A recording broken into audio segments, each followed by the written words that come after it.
All right, hello everybody. This is the second video with regard to mounting the suspension on the Superlite coupe. And in this video, I'm going to do a couple things. We're going to adjust the suspension mounting tabs. We are going to assemble the uprights, and then we'll mount the uprights on the chassis. Okay, so that's what we'll cover in this video. A couple comments here. The last video, I attached the shock and the A-arm mounting brackets, and you can see this one's nice and square, but this one is spread out a little bit. So is this one.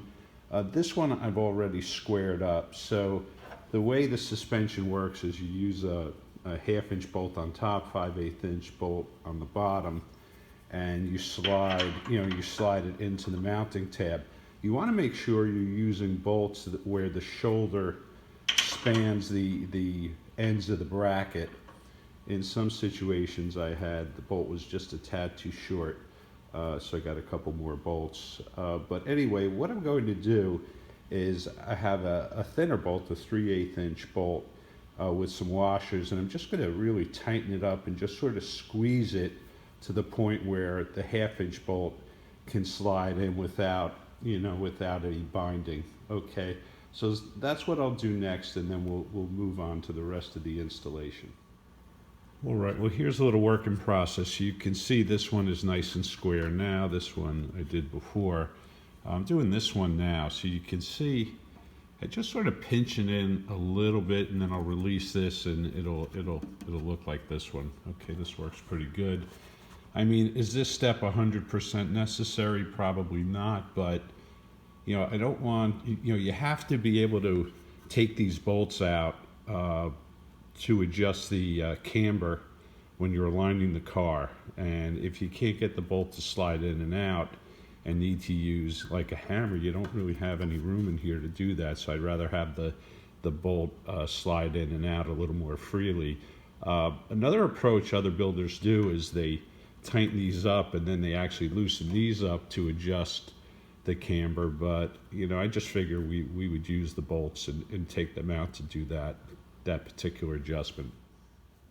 Okay, well, I'm done adjusting all these brackets, and that did the trick. So you're going to give them a little force and squeeze them, pinch them, a little narrower than they need to be, and then they'll expand out. But this is great. So you have those 1/2 inch A-arms and or heim joints and 5/8 inch heim joints.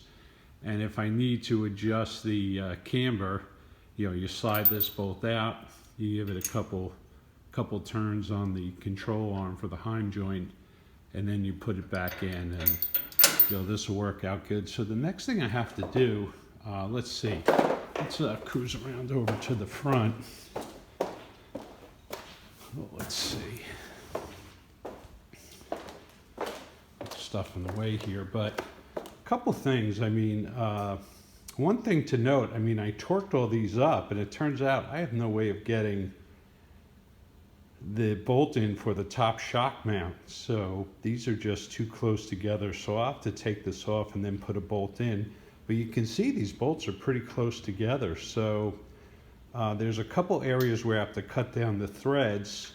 But to pass New Jersey inspection, I need, I think, at least 3 threads sticking out the ends. So this is going to be close. These are the nylon lock nuts. I could always go to the distorted thread lock nuts, which are a little, they're not as tall. Okay, but anyway, the next thing I'm going to do is just trim down some of these bolts.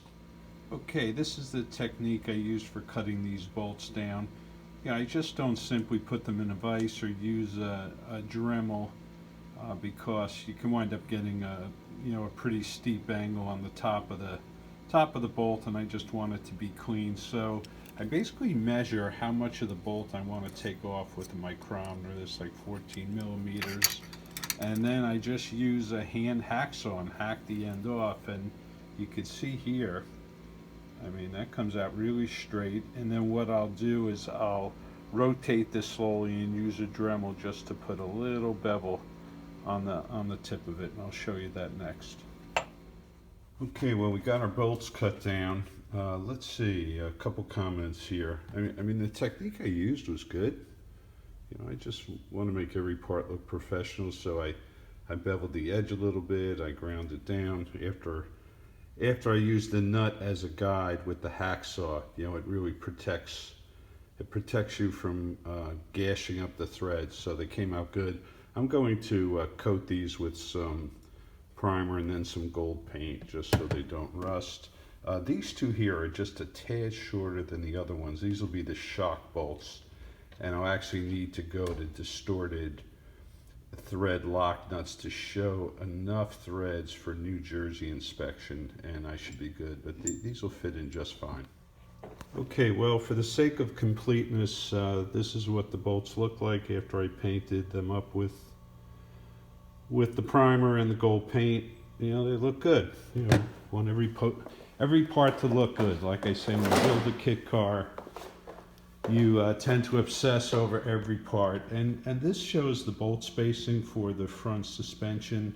So we have just enough room to get all the components in. Also, if I don't show all the threads, I think the inspector will be okay, because this bolt in reality has nowhere to go, even if the nut sort of backed out a little bit, which, you know, is unlikely. Anyway, at this point, I think I'll call it a wrap, and the follow-on video I'll show assembling the uprights.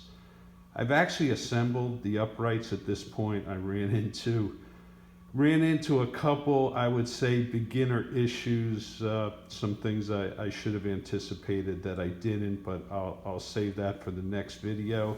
So it's a wrap on adjusting the suspension pickup points. Thanks for watching, and take care.